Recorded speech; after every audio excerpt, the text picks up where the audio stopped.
Sa dulo. Sabi ko maglalakayin lang sa break time. Kuya, gilid mo yung motor mo. Bakit? Gilid mo yung motor mo. Pinakat mo pa kami. Kailangan ko nga kayo, para kayo nagbawagukan. Sige, bibilisan natin. Sige, gilid mo, boss. Wala kami siya. Ando sa kotse nga eh. Ipal po namin ang motor mo.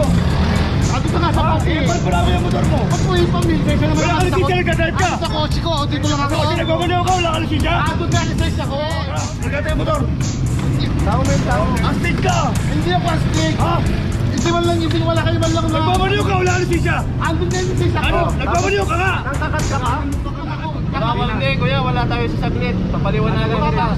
Oo, kahit isang minuto, kahit segundo, wala tayong ganun. Basta nasa bawal ka, bawal ka.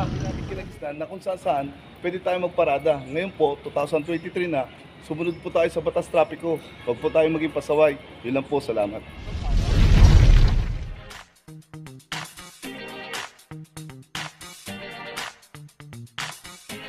Papadyo TV.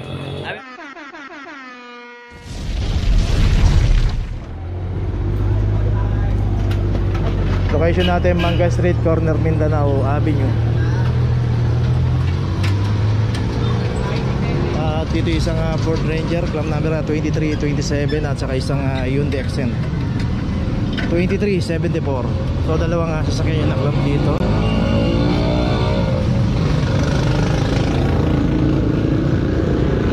Dito po kung sino po yung aabutan sa pag-ikot po ng clamping operation. Random po yan. So wala naman pong pinipili. Basta kung sino po yung madadatnan at maabutan na walang driver, naka-obstruct at naklamta po yan ng hindi po nasakyan ng driver. Matik na po yan. Minsan may mga case po kasi na kakataon na naklamp yung sasakyan, sakto-sakto biglang darating ang driver. So sa policy po ng clamping, dapat nandyan tayo, hindi pa man nakaklamp.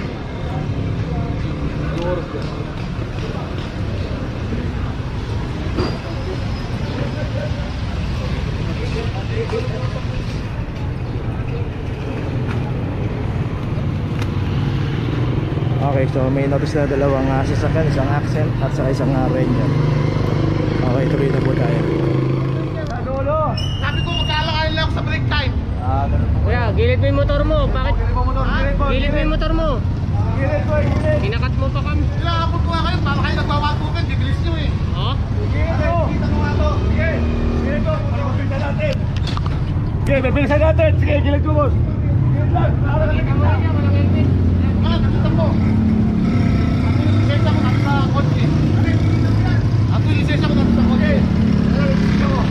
Ato sa kotse, ano na basta? Kamaliw ka, wala kami lisensya. Ando sa kotse nga eh. Ipal po namin ang motor mo.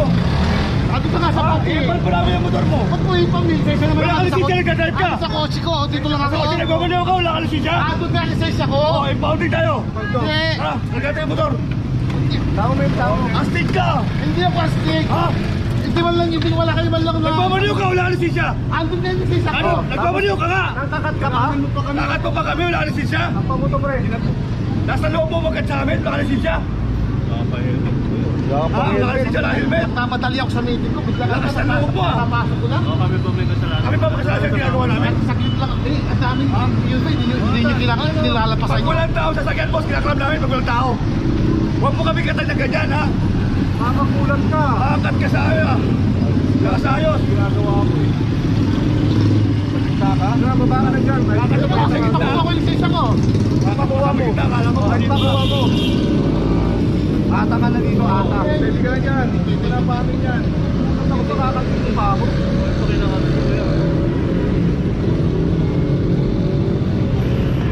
May kasalanan, nasa bawal ka.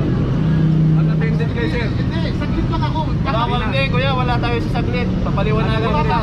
Oo, kahit isang minuto, kahit segundo, wala tayong ganun. Basta nasa bawal ka, bawal ka. Unattended ka na.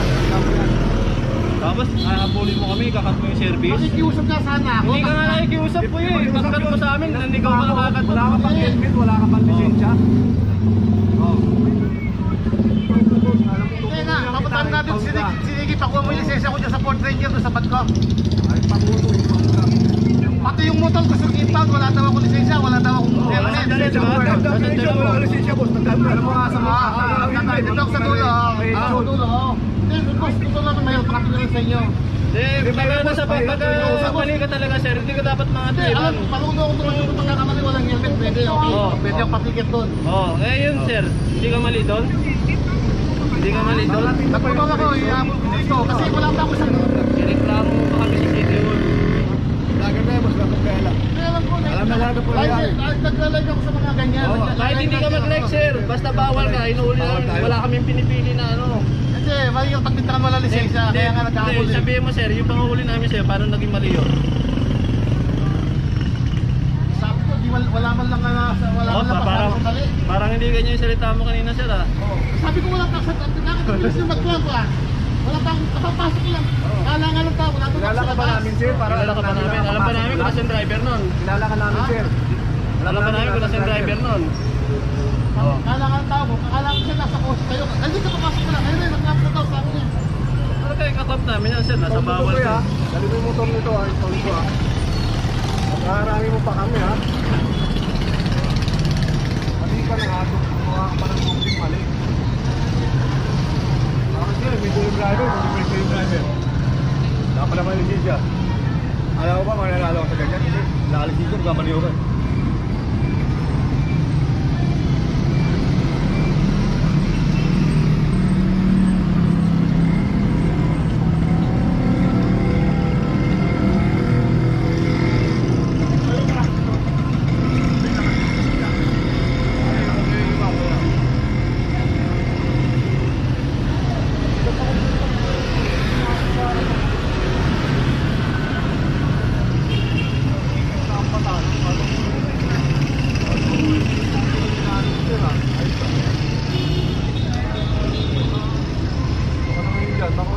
Magkalanganin lang ako sa brake line, sabi ko, sandali lang ako. Walang nakakalamin, sir. Ha? Walang Kaya lang, nakakalamin. wala pang isang minuto pa. Wala ka nakakalamin, sir.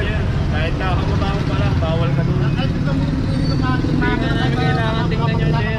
Wala ka Yung sasakyan mo, ano, nakakalamin, sir. tinted yun, bawal ka ron. Papakarami dyan sir, bakit hindi ginagawa yun? Tamo, nahuli ka lang, nagtuturo ka na. Hindi, kasi kung magpapatapos tayo na yun, ito ng fair. Pero naman sir. Pero yung ginawa mo, sir. Kaya hulihin nga Pero yung rin ginawa namin. mo. Enforcer yung kinakat mo, ah. Operation kami, kakatin mo kung ganyan. Kasi wala kang helmet, wala kang panlisensya.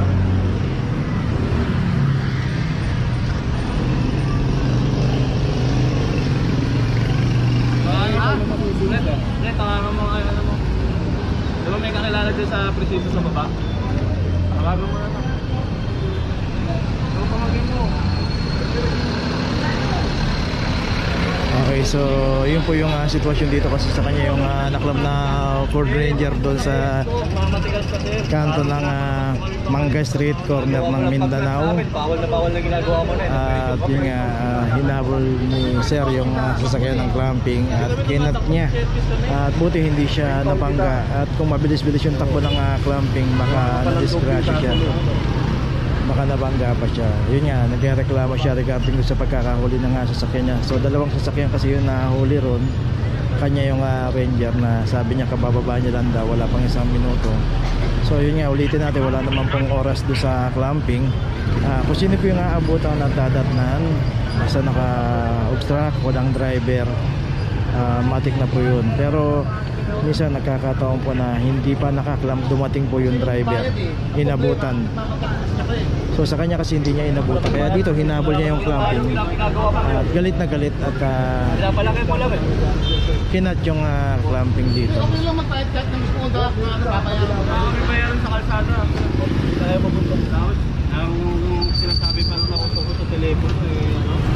Hindi naman sa amin magbabayad. So si Sir dito, kita natin dito wala siyang helmet at yung lisensya niya nandun daw sa sasakyan. So ganun din po yun, driving without license din po yun. At isa pa, wala siyang helmet. Another kaso na naman po yun sa kanya. Kaya yun nga, medyo kalmado lang dapat tayo pagka nahuhuli tayo. Pwede naman tayong mag-complain, pumunta tayo ng City Hall pagka mali yung pagkakahuli sa atin. Pakuwang muna ito. So yun, pabubuksan niya yung kotse niya kaso dala niya pala yung susi ng kotse niya.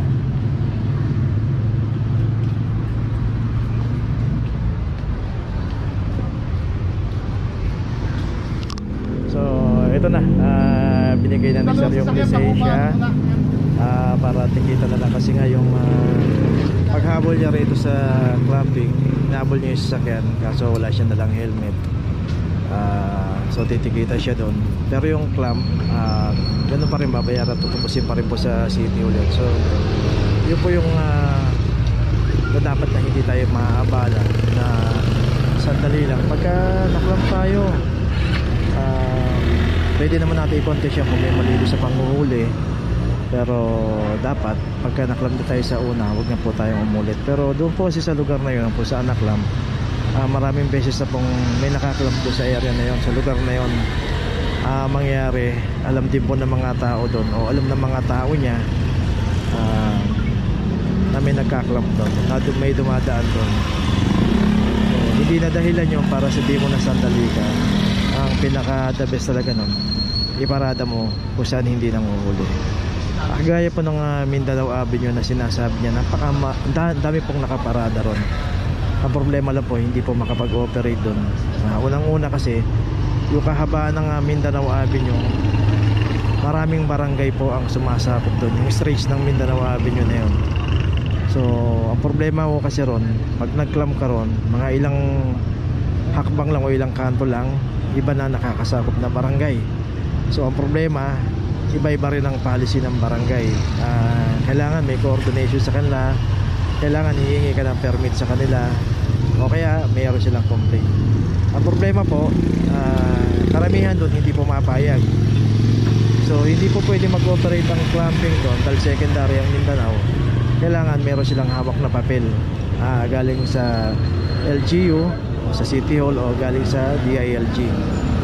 So kung mangyayari po yun, may hawak silang papel, uubusin po talaga yun, lahat po yun ikaklam. O baka hindi lang uklam, baka pati na towing kasama na ron.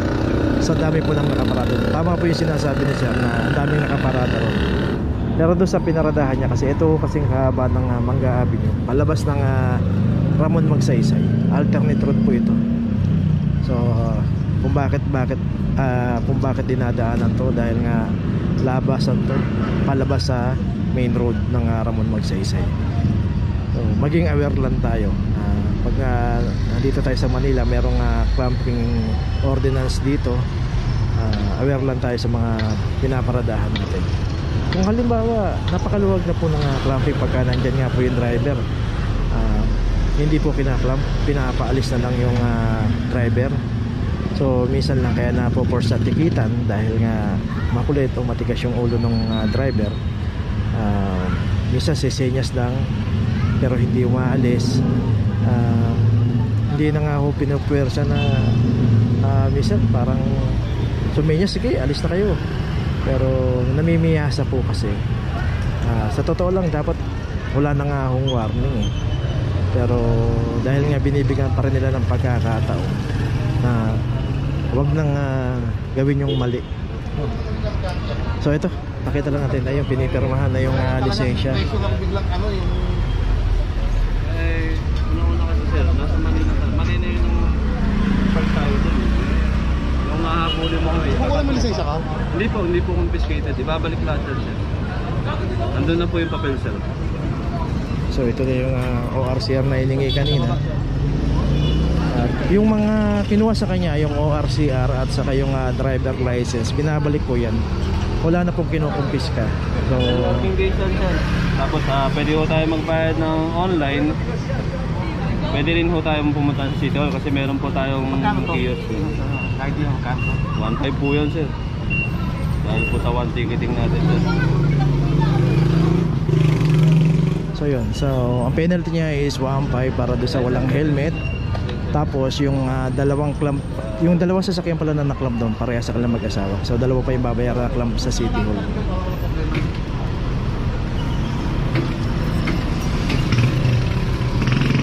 Alam nyo na sir, may cellphone po kayo. Pwede nyo po ito picture para alam nyo po kung saan kayo magbabayad. Sa online po. Pwede na online. Apo, pwede rin ho tayong pumunta pa rin sa City Hall sir kasi meron tayong mga kiosk doon. Pwede tayo magbayad. Yung clamping. Yung clamping po sir, yun, kailangan mo talagang puntahan sa ano.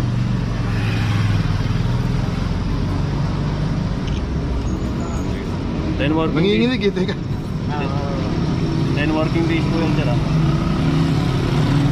Kailangan po ma-settle niyo po yan bago matapos yung 10 working days. Sige po. Okay, so yun. Boss, baka naman pwedeng ano na, ano dito yung ano, tawagan nyo na yung ano, na... Simpleng violation, wag na ho natin palakihin. Pag naklam tayo, tubusin na lang natin at wag na ho tayong umulit kung saan tayo nahuli. So sana matuto na tayo. Okay, tuloy na po tayo. So natikitan na at yung clam tutubusin sa City Hall. Tuloy na po tayo. Okay, nandito na ngayon tayo sa opisina ng clamping, sa impounding dito sa Central. Dito na po nagtatapos ang ating vlog. Maraming salamat po sa mga subscriber, sa mga viewers, sa mga napadaan po sa ating channel. Maraming salamat po sa mga suporta nyo. Sa mga hindi pa po nakakapag-subscribe, subscribe na po tayo mga kabayan. Maraming salamat po. Mabuhay!